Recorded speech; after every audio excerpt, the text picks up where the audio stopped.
Peter. What are you looking forward to most today? Which games? I think in terms of the intrigue for tomorrow,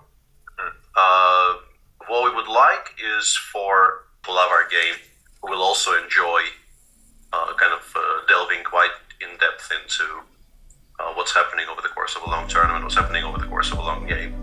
Yeah, I agree, Peter. I'm obsessed with stats. The older I get, the more I kind of follow those numbers, and I mean it's valid in terms of the matchups here as well. Head-to-head scores. I was looking, and Jordan, at least for a while, had one over Anish. He was a bit of a kryptonite for Anish for a while. He beat him in, I think, at least a couple of classical games as well. Stopped him in that playoff. He beat him in some rapid games on the Champions Chess Tour. I think Anish maybe won their last encounter, but that could be a relevant kind of psychological factor today in that big Dutch derby. Yeah, and Twitch chat absolutely getting into the action there. HCC Faust says, Anish hasn't lost a game with black against a younger opponent when playing with Staunton pieces for 2 years.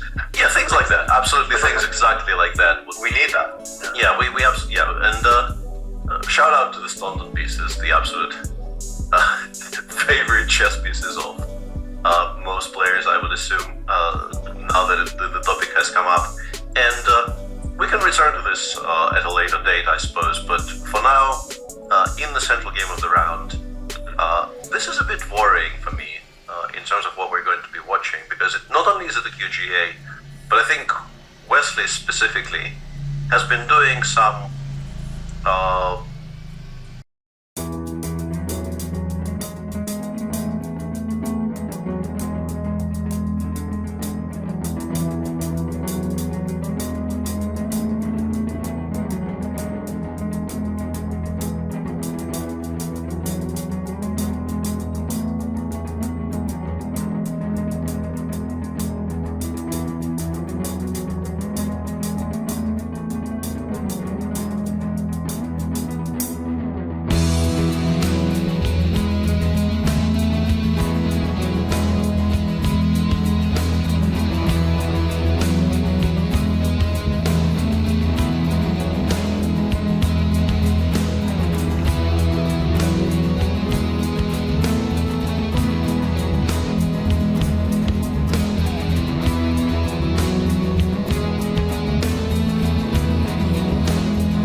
for sure. Whoa, there we go, Peter. It's on the board.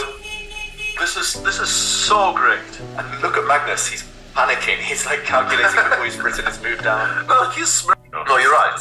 But rook h5, king a6, you don't do this, but you can still very much do this. You have to check. Yeah, you can still very much do this. And yeah, we're going to get a handshake. There we go. Magnus against Pragg. No, fantastic game. Yeah, he definitely featured some mistakes in the early running. Pragg maybe did not react to the opening novelty in the best fashion. Found himself in a bit of a rut. And honestly, I want to kind of retract those statements, because in this entire game, the only two moves I want to criticize are bishop f5 and rook e8. Because we know that black, for some reason, is not even worse after rook c8 here, because Sese told us so. And then after bishop f5, bit d1, already the position is difficult. You maybe just have to admit you were wrong and put it back. And rook e8 was pretty much losing to knight f7. We do know that is true. Yeah, but his reaction to bishop e4 was maybe not the most ambitious, but it was definitely sensible. And if this position is not worse, why should we be too sharply critical of what he's done in the run-up to it? And once again, once this position appeared on the board, I think it was just perfect. He played it absolutely perfect. He deserves a huge amount of praise in the context of the tournament situation, on the back of, as you said earlier, that terrible run of form, and to kind of pull himself to get a difficult position when it looked like he was struggling, and then play pretty much 100% accuracy from then on to hold the draw was impressive. Yeah, and apparently we missed a little bit of a sort of comic relief there, because Magnus apparently tried claiming a win by placing the kings on e4 and d5, but it did not fly for too long. But for a second there, he was winning on the demonstration board. These top guys, they do anything for an extra amount of points. Yeah, angle shooters, the whole lot of them. And that means we're left with two last endgames. Well, this one is not really doing